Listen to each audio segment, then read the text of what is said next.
What's the mighty good word, party folk? I'm your mile high priest. I'm up here up about a mile high on the sun's day. It's Sunday, August 18th. A little later in my morning and already rather hot. So hopefully the noise isn't too noisy. And I wanted to do a collective reading before I finish off the cardinal sign readings. So yeah, I do have the Archetypes by From the Wild Unknown by Kim Krantz. And then maybe the Moonology. I don't know how many oracle I want to pull, right? Let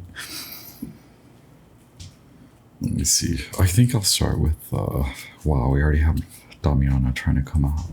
The beloved. Yeah, what's good, party folk? My name's Armando. I'm the Mahai Priest. Happy full moon in Aquarius. It is in about 24 hours from when I'm recording this video, so mid-Monday or early, depending on where you are at. Anyway, magicians, high priests, high priestesses, kings, queens, royals. This is your full moon in Aquarius vibe reading. I'm your mercurial effervescent, highly caffeinated, jovial, loving, joyous, bubbly, wiggly, Akashic librarian, stellar informant, ninja warrior, funny looking jester, with your messages for your divine inspiration, your spiritual exaltation, your human evolution through all spaces, all times, all of them. Welcome all. Please leave me a comment, hit share, hit like, subscribe, stick around, all the good things, right? Thank you to everyone who leaves me funny messages, good messages. Even sending me your inspiration, your friend's artwork is great too, right? All of it, because you guys know I'm also like an artist. I don't like to even admit, like, so okay, wait, this is funny. I think the reason people may not initially like me, meaning they may not vibe with me, is because they believe I hold back or I lie. But it's true that I don't really tell a lot about myself, because I used to be very like flamboyant, like with my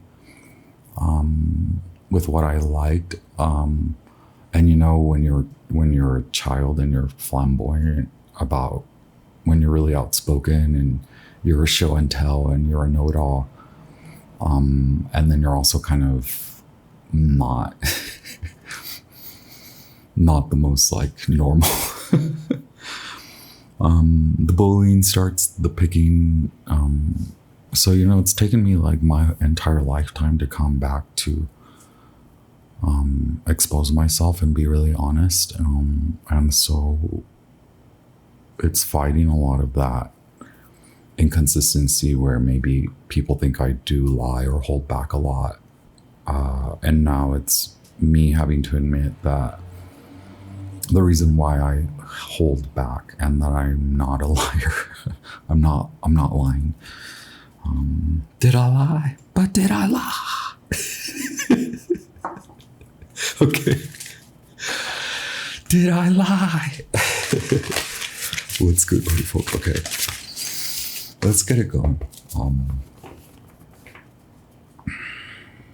Holy Spirit, thank you so much. Goddess Isis, Sun God Ra, Mercury, Archangels, Angels, Spirit Guides of the highest light. Mars and Venus, good old Mars and Venus. I had a great discussion about, Venus. With one of my close confidant, magical confidants. about Venus. Anyway, yes, archangels, angels, spirit guides of the highest light, our spirit guides of the highest light, our helpful ancestors, please guide us in today's divine message for the collective, regardless of your sun, moon, rising, or any placement. What's good for the full moon in Aquarius, right? There's so much activity. Maybe you're feeling edgy. Maybe God's talking to you. God's talking to me, y'all. Okay, we'll just pull one card from the Herbal Astrology. Thank you for being here.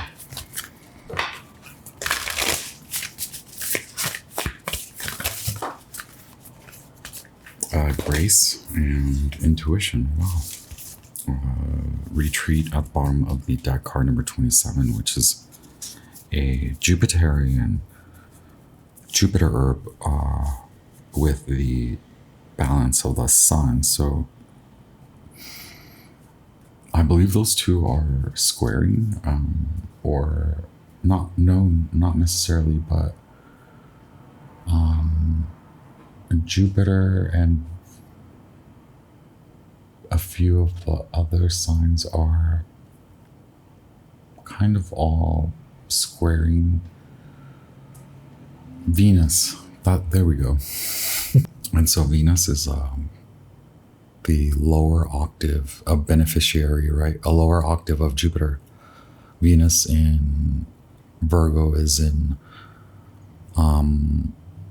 I believe, in its fall or a detriment. So when it comes to dignities, Venus, maybe it seems like it's more visible, that it becomes more visible if you have a Venus in Virgo placement in your natal chart.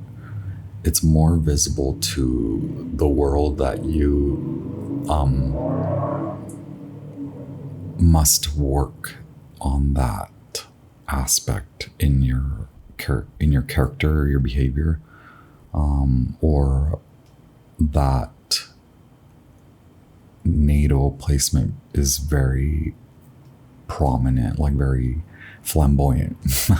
So, you know, people may be like, whoa. Anyway, we do have Jupiter, which is a higher octave. So Jupiter is a beneficiary, but there can be too much of a good thing, right? I believe that there's that flavor because instinctually, intuitively, you may be feeling like you have to hoard or save, which is great, like budgeting, saving.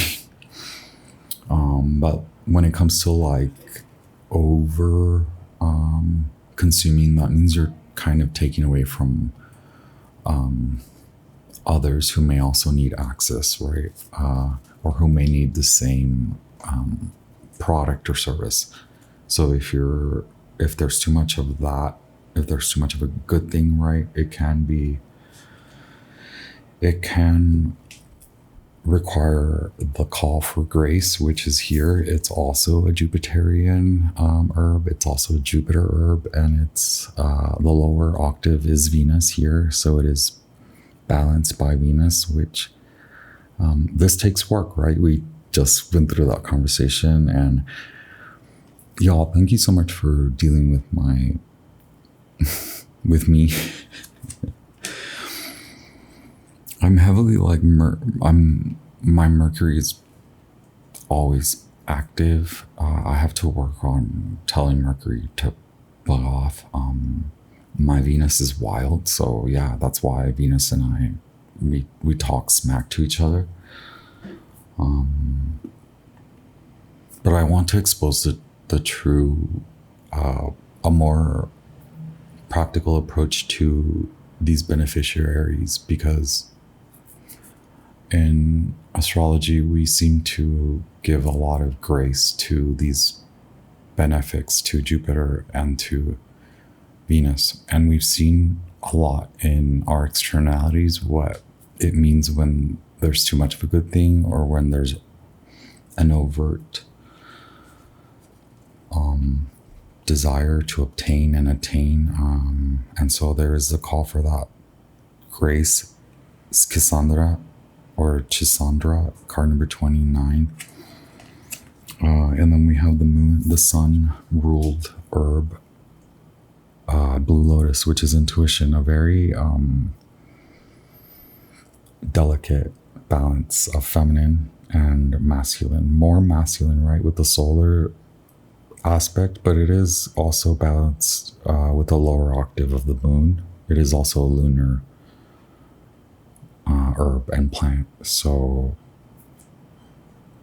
can you shine in the dark? Can you gracefully move through this dark period? Not that I want to suppose that everybody is feeling like the thick density, but you could also be witnessing, or you on the other hand could be witnessing others going through the thick of it.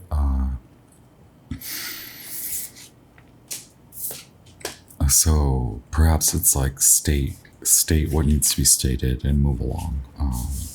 Let's do the Moonology, why not? Let me stare at these a little bit more.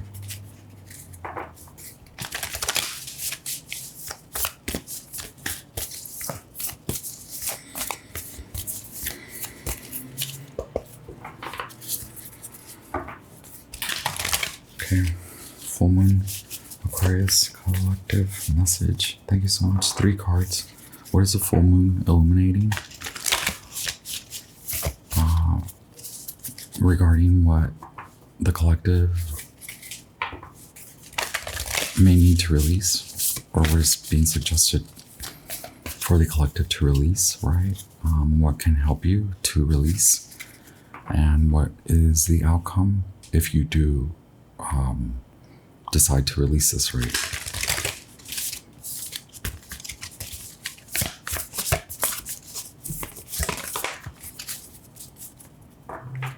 Well, Cassandra is very much like the archangelic temperance, but it's like come down from the flare up. Maybe you needed to flare up, right? Wow, take time to breathe out is what needs to be released. So like release the breath, take that deep breath and let it out, right? Let yourself breathe this week. Disseminating moon is the phase right after the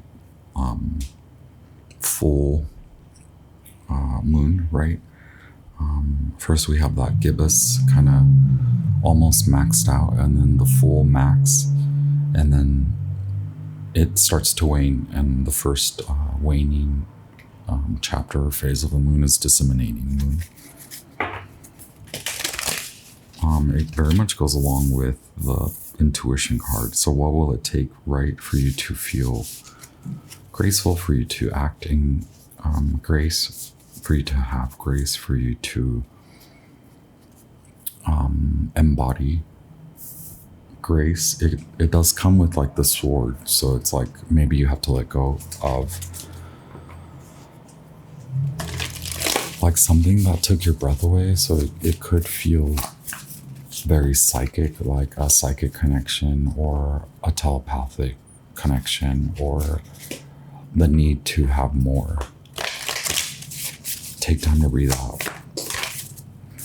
Wow, okay. And this is what can help you. Your commitment is being tested, first quarter moon. All right, I'll show you. That's what the full moon is asking you to release, right? Take time to breathe out. Your commitment is being tested. First quarter moon is what can help you. And know that it will require perhaps a little bit of prayer, meditation, not snapping. Hey, maybe there's exploration of that. Can you shine in that sass? Can you sass it out and then pice deuces, right? Like maybe you've been holding tight. Maybe this doesn't require much force. requires tons of humility, but perhaps what needs to be said needs to be said. Let it out. Tell them. It's okay. All right, and then this is the outcome: balance, spirituality, and practicality. Full moon in Pisces. We are under the full moon in Aquarius, light, and then in 28, 29 days, we'll have the full moon in Pisces, under the sun in Virgo, and that is also the lunar eclipse, the first eclipse of this fall season. So it could be about letting go, letting something go, or the end of a relationship, the end of a huge karmic chapter and a karmic release, a karmic lesson. Maybe someone very 12th house ruled, or we can say Piscean in a very basic generic way, but it could be like a 12th house ruled person. You could be a 12th house ruled person, and it's like when you let go, it's like you are also let go, and you take the lesson, that grace, the lesson of grace. We talk a lot about like virtuosity on this channel. We talk a lot about virtues, and so I want to come down from that high elevated horse. Horses, Mustangs could have cars. I don't know. I'm sorry. Waxing moon, the energy's gaining momentum. It's like a huge release that'll allow for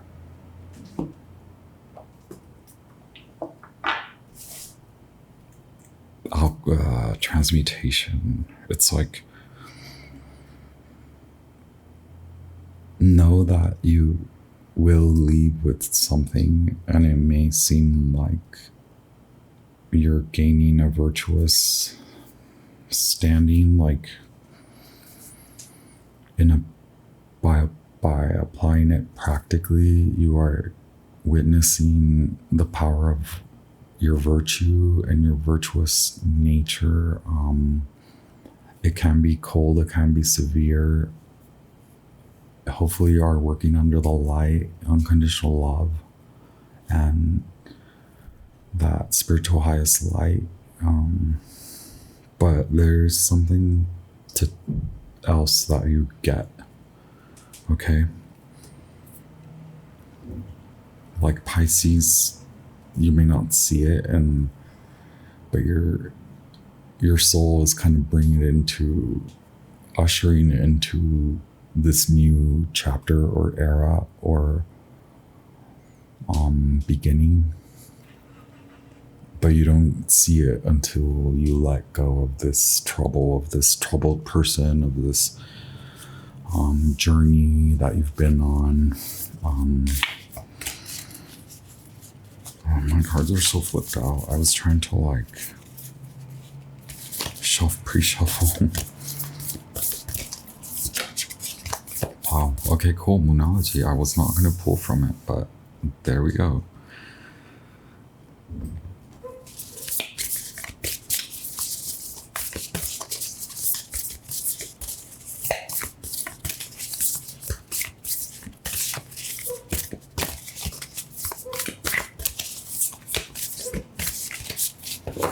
All right, I have the Wild Alchemy, Wild Unknown, Archetypes. Did I say alchemy earlier?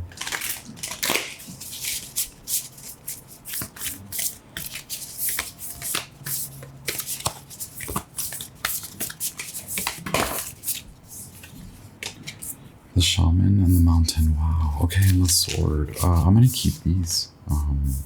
I wanted to call it out. 33. Card 15, the shaman.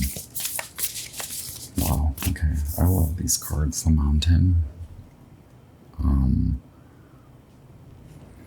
So maybe it's like you have to take on a little bit of the higher altitude, higher standing, very archangelic, very cutting, very severe. But why? For your health.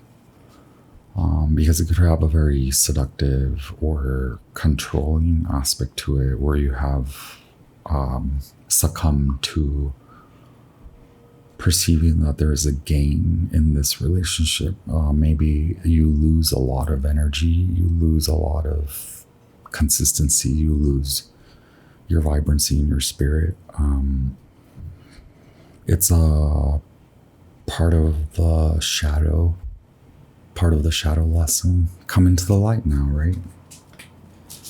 You shine in the shadow, but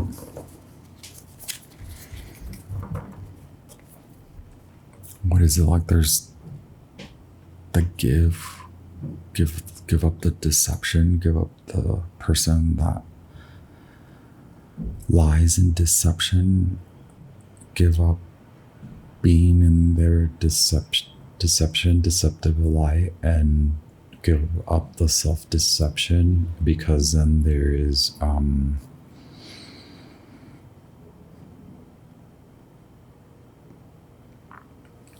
the game. But I want to make sure of the game.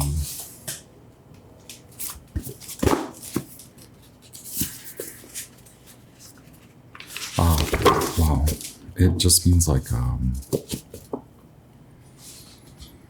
it's sort of lost its momentum, and it's like the feeling of being stuck. So once that is released, what you've been hoping for to get from this relationship or this situation, it all like starts to flow. It starts to come in. Wow, okay.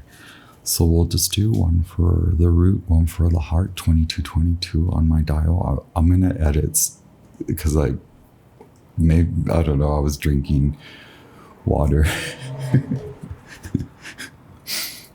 The coffee makes my, yeah, you know.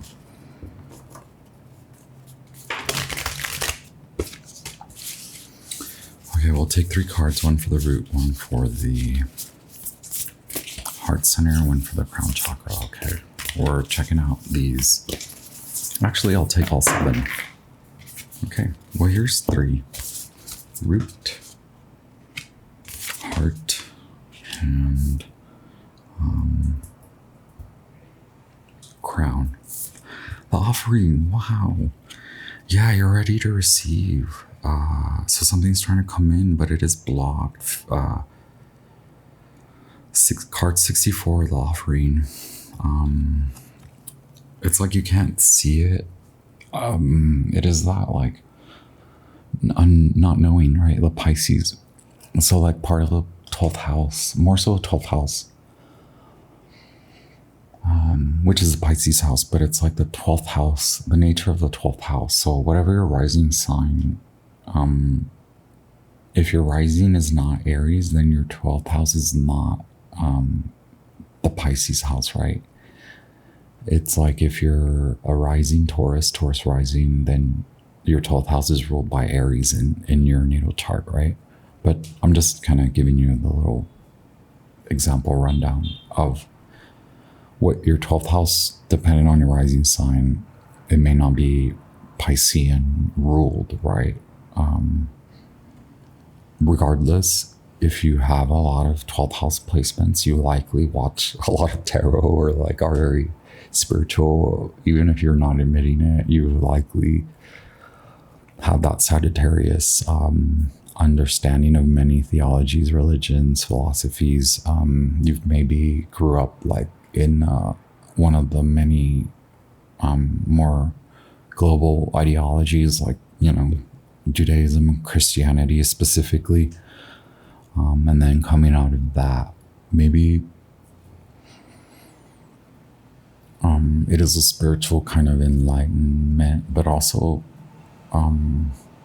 there's a gift, like give it up, give it up because the gift wants to flow. The spiritual bank, some like God wants to make a deposit in your spiritual bank, and then the spiritual bank translates into abundance. However you are managing that in your life, whether you want money, career, financial abundance, wealth, or love, or all of it, right? What I was saying is that with heavily ruled 12th house aspects, it's like not knowing. So still, that's why 12th house, that's why you are naturally inclined to spiritual practices, because your intuition yearns to be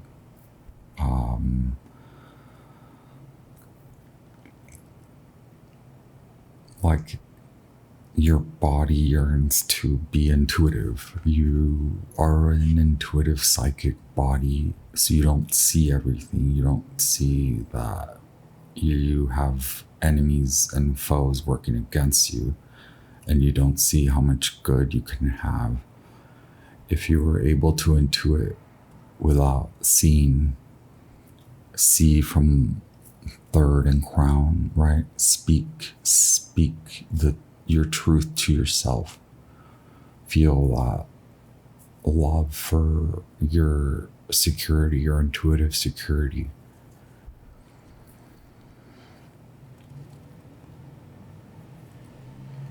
And so again, 12th house ruled nature is not being able to see deception and not being able to see what abundant gifts can come from you intuitively, authentically moving away from deception. A lot of it translates into self-deception, which is why it's opposite from the Libra, the 7th house. Where does that Librans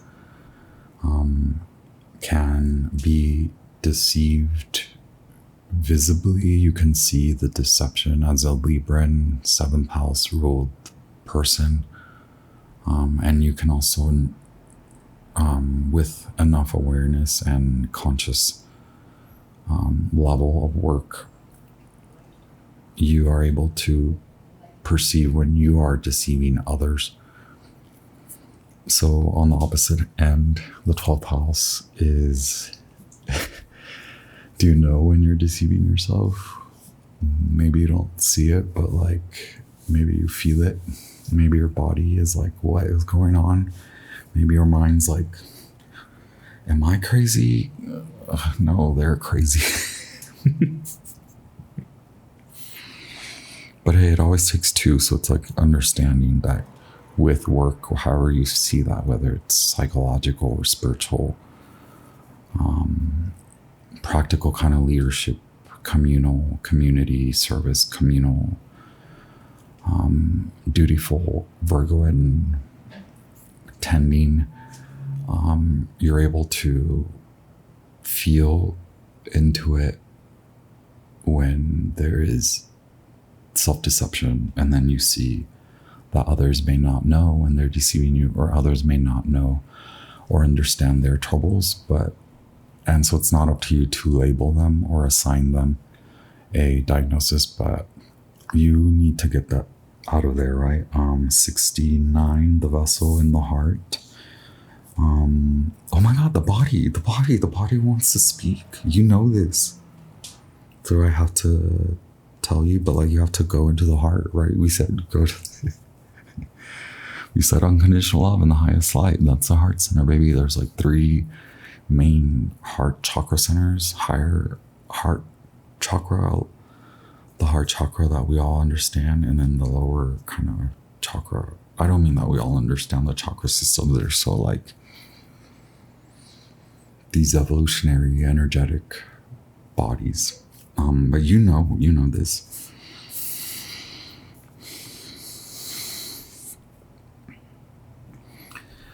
It's weird to me to read this as the tear, but it is the tear, right?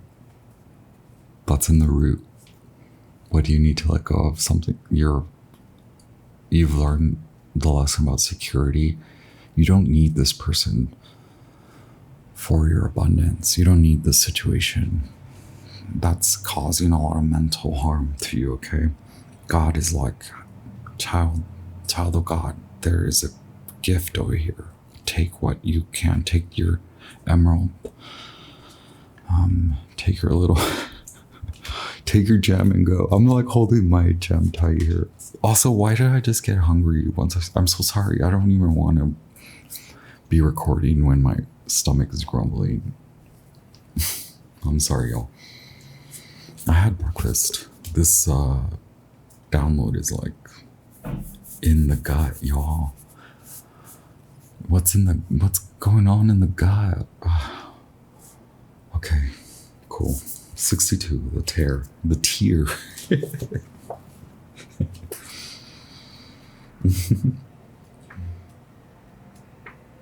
I apologize about all the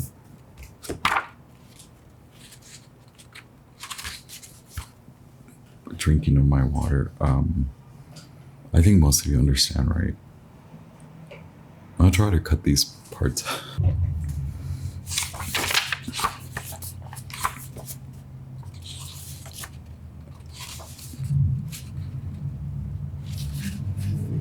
Okay.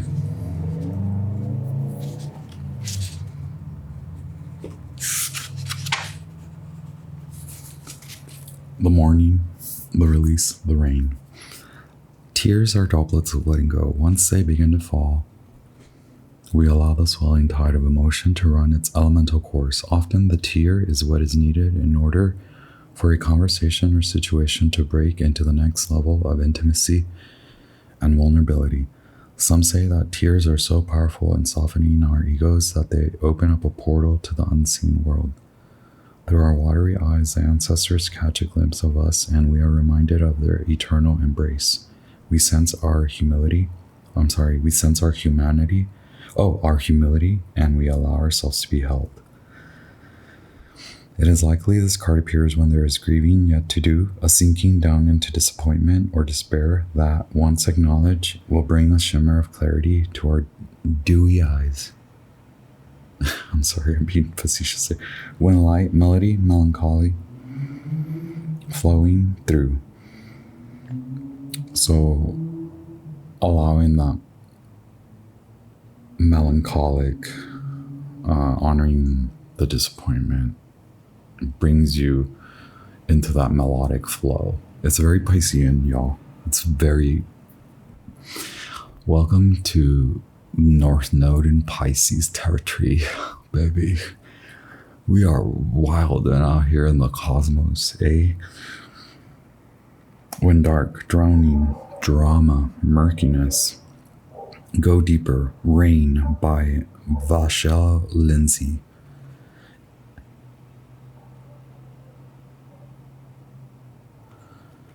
Some of you may be into Ayurvedic or holistic, non-Western medicine or herbs. Go with that. To help you with the truth, right? The tear is powerful, and it is possible to be subsumed in its waters. Find a supportive place to open the floodgates. Wow, that's quite a release.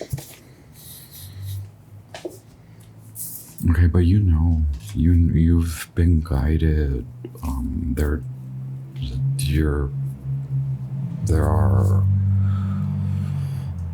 There's guidance. You see the light, okay? You see the light. Wow. Whoa. Okay, cool.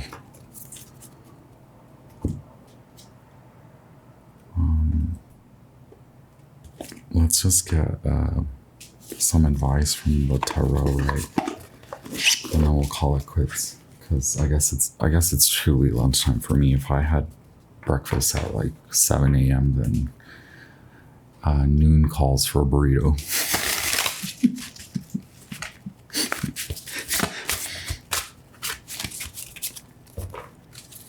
Hey, take it from a Pisces crying. It's beautiful. Take it from a Piscean male, masculine. Let's cry it out together, boo. Take it from a Cancer feminine. The tears, they turn back the time on your precious vessel. The skin softens your tired skin. Okay, come back in grace and humility, right? The Lovers. Okay, a decision. God is asking you to make a decision about a relationship, right? A decision needing to be made about a relationship or another. And either you need to have the conversation, right? The tier, you need to have the conversation, honor the disappointments. And then from there, do you need to let this go? Or do you need to receive counsel, support? Do you need to let it go? A decision needs to be made. Virgo, Gemini vibes here. We have Mercury, Gemini, the Lovers.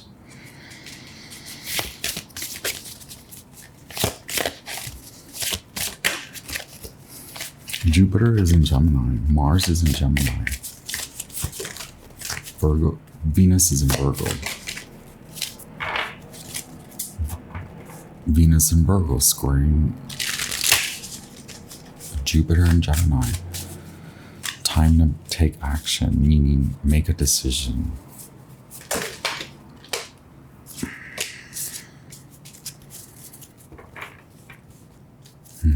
Okay, the Lovers and Judgment did show up in reverse, so this is a decision for you.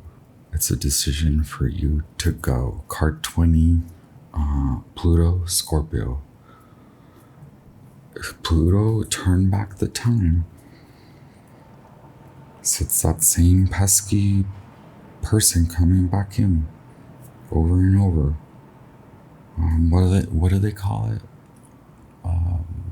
The hoovering or the in and out, ghosting, love bombing. We all know this. It doesn't really. I don't ever use these terms because it's like we all know.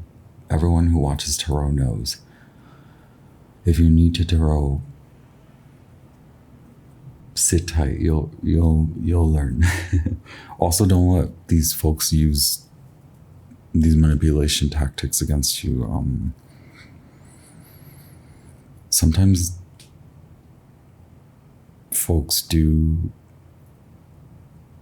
not know that they suffer from certain debilitations, and so they may enact in a certain way.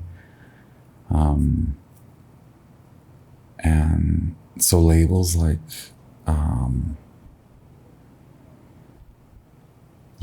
instead of calling someone a narcissist, just call out the narcissistic behavior, right? If at all, if it needs to.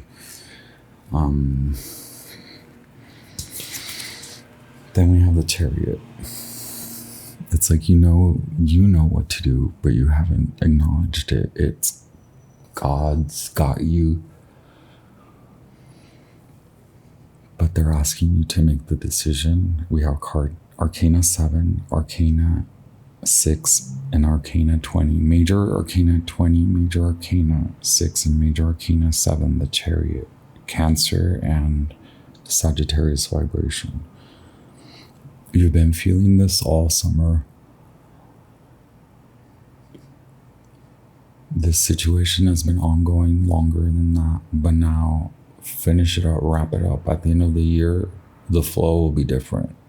It requires direction from God. God has spoken to you. Go speak to them. It requires ego death, internal ego death. Let it go. Learn it, live it, love it.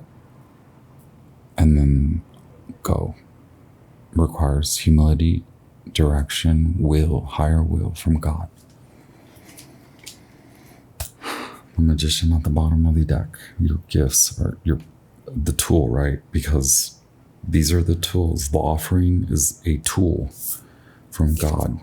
Probably your magical gifts, your spiritual lesson wrapped up, and you get to receive your manifestation. It comes in as inspo. It comes in as a download. More than just a download, it comes in as like, yo, take action, get this in line, get that in check, get this organized, boom, flow, flow, flow. You're going to start to see this over the next few months.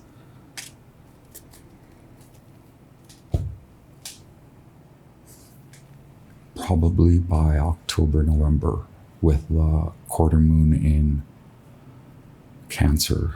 I don't know if it's first quarter moon in Cancer, last quarter moon in Cancer, under the light of the sun in Libra. Okay, September, October, first quarter moon likely. Let me check. Here's my know-it-all.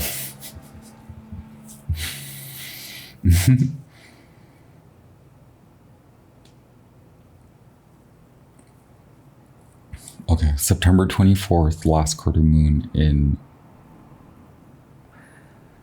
Cancer. September 11th, first quarter moon in Sagittarius. You got this, boo. All the love, all the light. I honor you. I honor this new sensation. I honor your decision to get on with it, boo. Deuces. Ciao.